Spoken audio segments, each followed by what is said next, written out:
Good afternoon all of you. तो बच्चों, आज हम जिस विषय को पढ़ेंगे वो है नेशनलिज्म, राष्ट्रवाद। कॉन्सेप्ट ऑफ नेशनलिज्म सबसे पहले पढ़ेंगे। कॉन्सेप्ट ऑफ नेशनलिज्म जिस तरह से देश प्रेम, देशभक्ति और देश के प्रति समर्पण, बलिदान देने की भावना को राष्ट्रवाद कहते हैं। और जो एक सच्चा राष्ट्रवादी व्यक्ति होता है, किसी भी दलों की राजनीति से वो दूर ही रहता है और उसका उद्देश्य क्या होता है? देश की सेवा करने के लिए हर संभव वह तैयार होता है और जो भी बाहरी खतरा होता है उससे वह क्या करता है? सुरक्षित रखता है।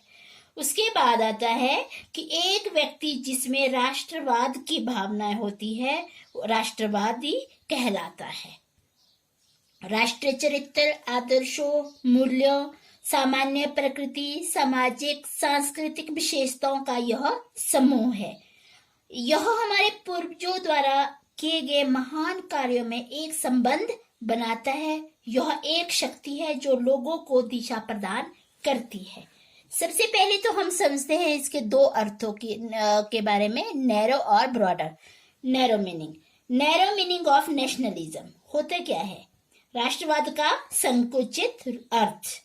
कुछ लोग संकुचित अर्थ में यानी नैरो मीनिंग में से राष्ट्रवाद के बारे में बात करते हैं। वे ऐसा कहते हुए सुनते हैं कि मेरा देश, और वे दूसरों के अथवा दूसरे देशों के बारे में कष्ट नहीं उठाते हैं।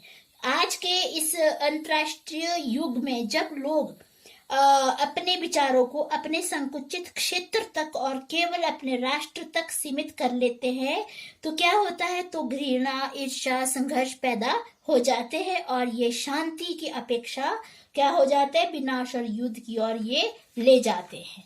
इसके बारे में पंडित जवाहरलाल नेहरू ने कहा है।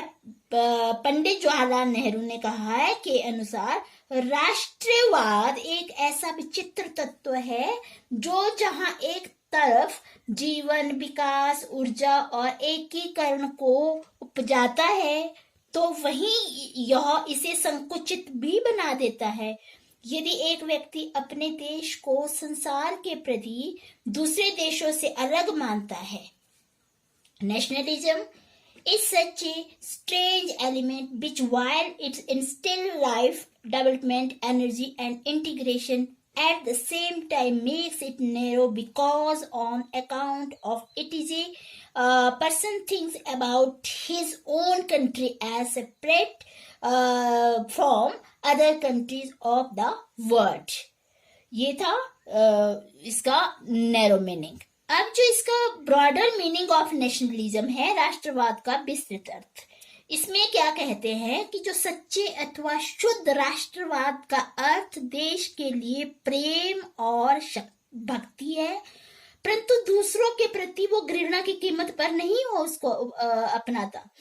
एक सच्चा राष्ट्रवादी प्रत्येक का हितैषी होता है और वह सुदृढ़ता पूर्वक विश्व शांति में वह विश्वास रखता है।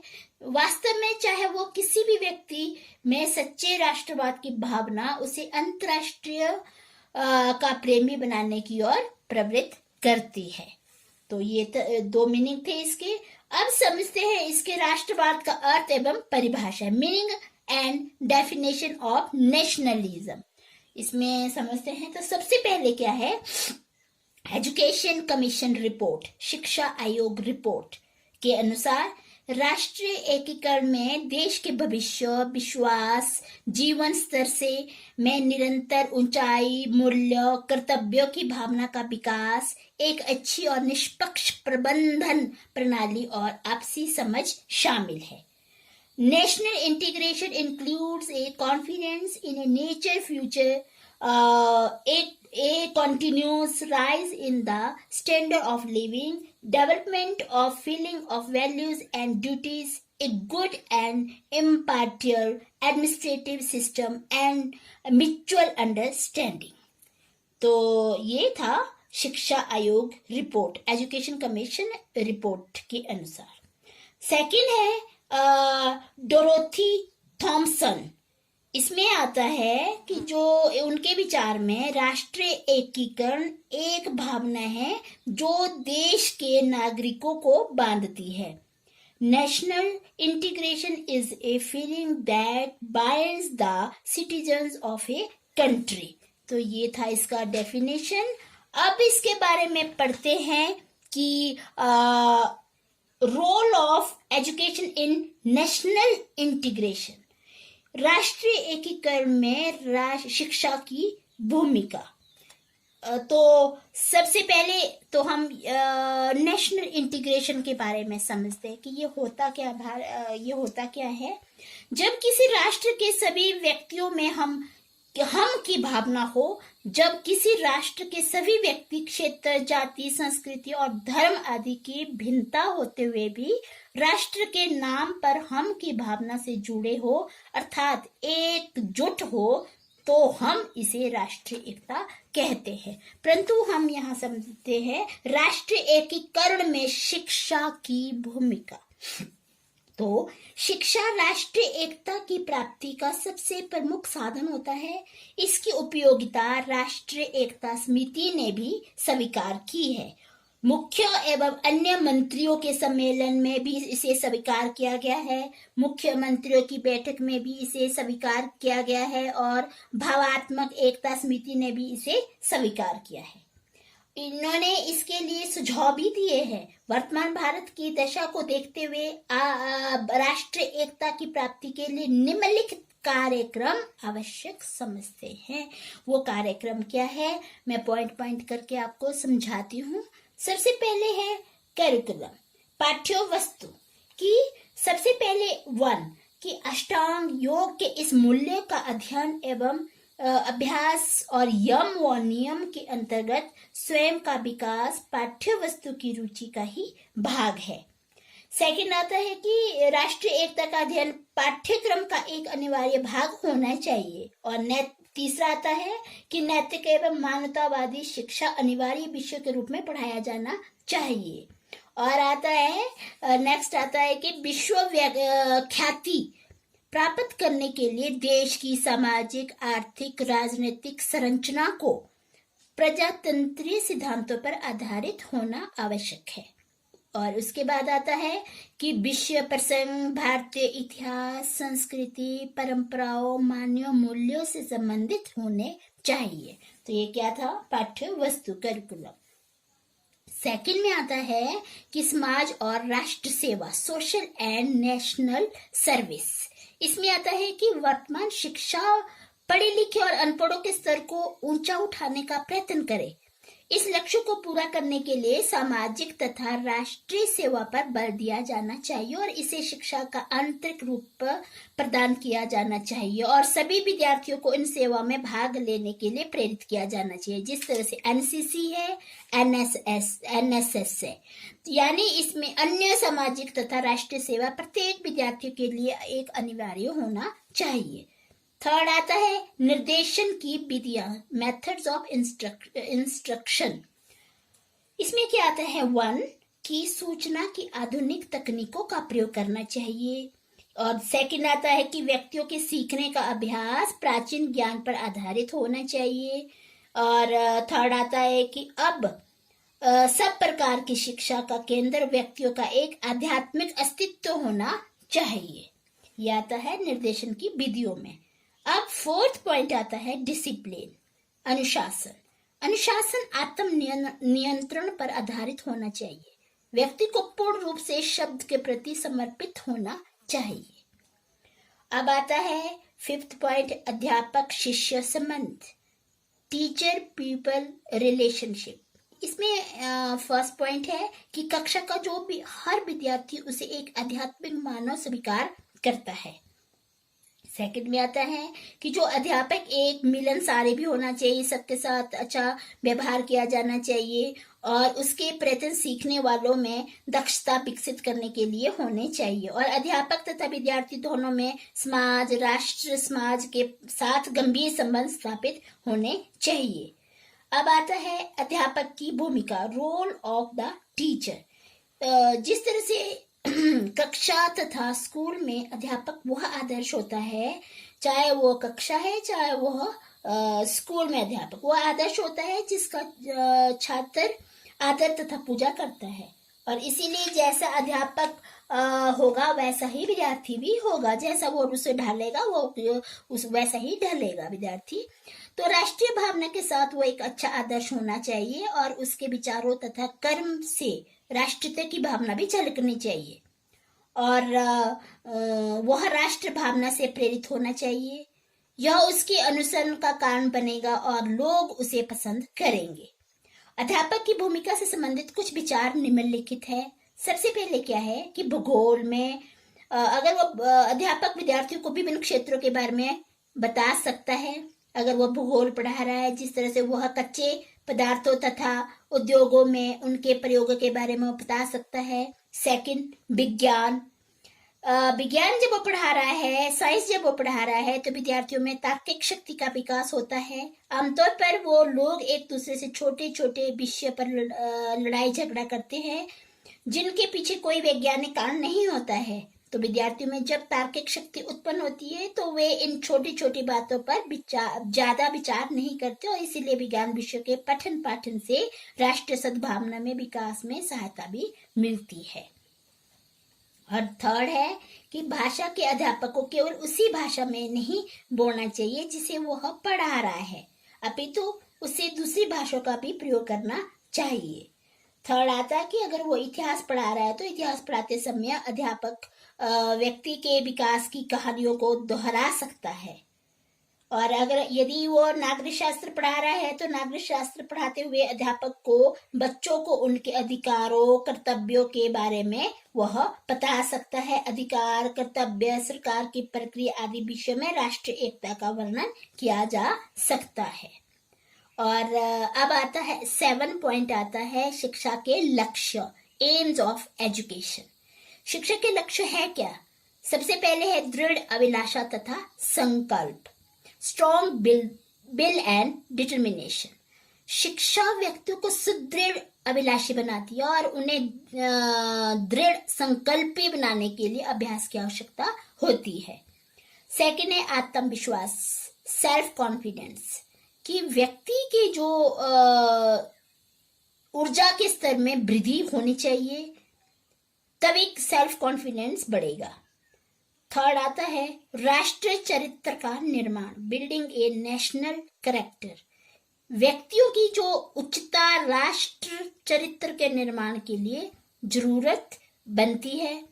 औपचारिक तथा अनौपचारिक शिक्षा का प्रयोग इस लक्ष्य के लिए हो सकता है, चाहे वो औपचारिक है चाहे वह अनौपचारिक है, इसके लिए वह हो सकता है, इस लक्ष्य के लिए वह हो सकता है। नेक्स्ट आता है कि राष्ट्रीय सांस्कृतिक मूल्य के लिए सम्मान, respect for national and culture values. इसमें क्या होता है कि व्यक्तियों में राष्ट्रीय सांस्कृतिक मूल्यों के सम्मान के लिए शिक्षा होनी चाहिए। नेक्स्ट पॉइंट आता है सेल्फ डेवलपमेंट, आत्म विकास। तो इसमें आता है कि व्यक्ति की आंतरिक शक्ति का विकास होना चाहिए। उसका नेक्स्ट पॉइंट आता है आचार नीति तथा आध्यात्मिकता, एथिकल एंड स्पिरिचुअल वैल्यूज। मानव जीवन की आचार नीतियां सब चीजों से बढ़कर है। नैतिक मूल्य तथा आध्यात्मिक मूल्यों को युवकों के लिए महत्वपूर्ण होना चाहिए। तो ये क्या था, एम्स ऑफ एजुकेशन, इसके सब पॉइंट थे। अब आता है इसका जो 8 पॉइंट आता है पाठ्य पुस्तकों का पुनर्गठन, रिकॉग्निशन ऑफ टेक्स्ट बुक्स, पाठ्य पुस्तकों का पुनर्गठन, रीऑर्गेनाइजेशन ऑफ टेक्स्ट बुक्स। देश में राष्ट्रीय एकता तथा प्रेम की भावना लाने के लिए पाठ्य पुस्तक को दोहराया जाना चाहिए और विभिन्न तरीकों से राष्ट्रीय भावना पर बल देने के लिए भाषा, इतिहास तथा भूगोल आदि पाठ्य पुस्तकों को दोबारा से लिखा जाना चाहिए। और जो ये एक तरह की पाठ्य पुस्तकों के प्रकाशन के लिए राष्ट्रीय स्तर की कमेटी का गठन भी किया जाना चाहिए। 9 पॉइंट आता है विद्यालय समुदाय संबंध, स्कूल कम्युनिटी रिलेशनशिप। इसमें क्या आता है कि आधुनिक कक्षा को सामुदायिक जीवन का दर्पण होना चाहिए। कक्षा में सभी बच्चों को विभिन्न समुदाय के अनुभव प्राप्त करने के अवसर प्रदान किए जाने चाहिए और यही अवसर खेल के मैदानों, छात्रावास में प्रदान किए जाने चाहिए। और यह केवल पढ़े लिखे तथा अनपढ़ों के बीच की दूरी को ही नहीं समाप्त करेगा, बल्कि विद्यार्थियों तथा समुदाय के सदस्यों के बीच की दूरी को भी वह समाप्त करेगा। अब जो 10 पॉइंट आता है, सही भाषा नीति का विकास, development of a proper language policy. सही भाषा नीति का विकास, सही भाषा नीति का विकास अथवा निर्धारण भी विद्यार्थियों में राष्ट्रीय तथा भावनात्मक सद्भावना लाने में यह हमारी सहायता करता है। और इस विद्यार्थी समझ पाएंगे कि भाषा की विभिन्नता की वजह से नहीं, अपितु गलत नीतियों के कारण हमारे देश में राष्ट्रीय सद्भावना की कमी है। और अब आता है यहाँ पे 11 आता है, धार्मिक तथा नैतिक शिक्षा, रिलीजियस एंड मॉरल ट्रेनिंग। इसमें क्या होता है कि भारतीय संविधान के 28वें अनुच्छेद में यही कहा गया है कि किसी भी राज्य का स्थापित शिक्षण संस्थान धार्मिक शिक्षा का प्रसार नहीं करेगा। इसका अर्थ यह हुआ कि भारतीय संविधान धर्मनिरपेक्षवाद पर आधारित होना चाहिए तथा सभी धर्मों का सम्मान आदर व करना चाहिए। अब आता है 12 आता है, सह पाठ्य गतिविधियों का आयोजन, ऑर्गेनाइजिंग को करिकुलर एक्टिविटीज। इसमें क्या आता है कि जो स्कूल को विभिन्न पाठ्य सहगामी गतिविधियों का आयोजित किया जाना चाहिए तथा प्रत्येक विद्यार्थी की भागीदारी सुनिश्चित होनी चाहिए। और यह जो गतिविधियां स्वयं विद्यार्थियों द्वारा अनुभवी अध्यापक की देख रेख में चलाई जानी चाहिए और इसके लिए गतिविधियां राष्ट्रीय तथा भावनात्मक सद्भावना को बढ़ाने में विद्यार्थियों की सहायता कर सकती है। और वो कौन कौन सी है हमारी को करिकुलर एक्टिविटीज, जिस तरह से आपका फर्स्ट है विभिन्न समुदाय के त्योहार, फेस्टिवल ऑफ डिफरेंट कम्युनिटीज। इसमें क्या आता है कि विभिन्न समुदाय के त्योहारों जैसे गणेश पूजा होती है, ईद, क्रिसमस आदि का स्कूलों में आयोजन किया जाना चाहिए। सेकंड आता है कि राष्ट्रीय झंडे का सम्मान, तो रिस्पेक्ट टू नेशनल फ्लैग। इसमें क्या होता है कि विद्यार्थियों के मन में राष्ट्रीय झंडे, राष्ट्रीय गीत, देशभक्ति गीतों के प्रति प्यार तथा सम्मान की भावना होनी चाहिए। थर्ड आता है कि शैक्षणिक भ्रमण, एजुकेशनल ट्रिप्स एंड टूर्स। इसमें जो शिक्षा की दृष्टि से विद्यार्थियों को विभिन्न स्थलों में भ्रमण करवाया जाना चाहिए। इससे क्या होता है कि वो सामाजिक समुदाय, उनकी संस्कृति आदि के बारे में उन्हें बच्चों को ज्ञान प्राप्त होगा, जिससे अनेक मध्य संस्कृतियां, सामाजिक समुदाय के प्रति प्यार तथा सम्मान की भावना का विकास होने लगेगा। अब आता है 4th पॉइंट आता है युवा उत्सवों का आयोजन, ऑर्गेनाइजिंग यूथ फेस्टिवल। ये भी होना चाहिए कि राज्य स्तर पर विभिन्न संस्कृतियों के युवा उत्सवों का आयोजन किया जाना चाहिए। और नेक्स्ट पॉइंट आता है कि वाद विवाद तथा विचार गोष्ठियों का आयोजन, डिबेट्स एंड डिस्कशंस।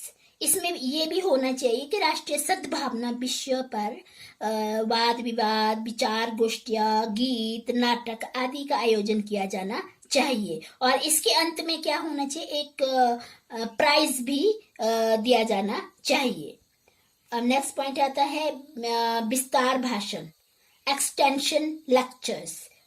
इसमें प्रसिद्ध व्यक्ति जो कि राष्ट्र हित के विभिन्न कार्यों में संलग्न है, उन्हें स्कूलों में विस्तार भाषण के लिए आमंत्रित किया जाना चाहिए। इस तरह से गेस्ट को बुलाया जाना चाहिए, जिससे विद्यार्थियों को इन व्यक्तियों से संवाद करने के प्राप्त अवसर प्रदान किए जाने चाहिए। नेक्स्ट पॉइंट आता है खेल कूद तथा अन्य क्रियाएं, स्पोर्ट्स एंड गेम्स। इसमें क्या आता है कि विद्यार्थियों के मध्य नेतृत्व तथा टीम प्रयास की भावना उत्पन्न करने के लिए समय समय पर स्कूलों में खेल कूद तथा अन्य क्रियाओं का आयोजन भी किया जाना चाहिए। इससे स्कूलों में जिला स्तरीय और स्कूल स्तरीय खेलों का आयोजन भी किया जाना चाहिए। नेक्स्ट पॉइंट आता है राष्ट्रीय दिवसों को मनाना, सेलिब्रेशन ऑफ नेशनल डेज। जिस तरह से स्कूलों को राष्ट्रीय महत्व के दिवसों को मनाना चाहिए, गांधी जयंती हो गई, अध्यापक दिवस हो गया, गणतंत्र दिवस हो गया, स्वतंत्रता दिवस हो गया, इस तरह से इन जो ऐसे दिवस छुट्टी करने के बजाय ये स्कूलों में ही मनाए जाना चाहिए। इस दिन छुट्टी नहीं होनी चाहिए और उस दिन इस तरह से ये आयोजन किए जाने चाहिए। नेक्स्ट पॉइंट आता है महान व्यक्तियों के जन्म दिवस, celebration of birthday of great heroes. जिस तरह से स्कूलों में महान व्यक्तियों जैसे भगवान कृष्ण, महावीर, बुद्ध, ईसा मसीह, पैगंबर मोहम्मद, महात्मा गांधी आदि के जन्म दिवसों का आयोजन भी किया जाना चाहिए। अब आता है नेक्स्ट पॉइंट आता है ये क्या था, ये था सह पाठ्य गतिविधियों का आयोजन। अब एंड में आपको यही कहा गया है कि वर्तमान सामाजिक जीवन में राष्ट्रीय सद्भावना की बहुत आवश्यकता है और सही दिशा में शिक्षा प्रदान करना ही इस समस्या का समाधान है। राष्ट्रीय अखंडता समिति के विचार में शिक्षा को निम्नलिखित लक्ष्य पर आधारित होना चाहिए। कौन कौन से लक्ष्य पर आधारित होना चाहिए कि सबसे पहले विद्यार्थियों को देश के विभिन्न पहलुओं जिसमें स्वतंत्रता संग्रामों का भी वर्णन हो ज्ञान प्रदान करना चाहिए। सेकंड आता है कि नागरिकों को उनके अधिकारों कर्तव्यों का ज्ञान करवाया जाना चाहिए। थर्ड आता है कि उन सभी गतिविधियों का आयोजन का समर्थन और विकास किया जाना चाहिए जो कि समुदाय तथा राज्यों के बीच अच्छी समझ उत्पन्न करते हैं। एंड में यही कहता है कि राष्ट्रीय अखंडता समिति के अनुसार बालक बालिकाओं को स्कूलों में उपलब्ध करवाई जाने वाली पाठ्य सामग्री को पूर्णतः जांचना चाहिए। इस विशेष मसले में पाठ्य पुस्तक समिति को निश्चित मार्गदर्शन प्राप्त करना चाहिए। तो ये अभी हमने जो पढ़ा वो पढ़ा कॉन्सेप्ट ऑफ नेशनलिज्म। इसमें हमने नैरो और ब्रॉडर मीनिंग पढ़ा, हमने इसकी डेफिनेशन पढ़ी, role of education in national integration. तो हमने इसके 12 पॉइंट भी पढ़ लिए हैं। तो आज इतना ही। Thank you.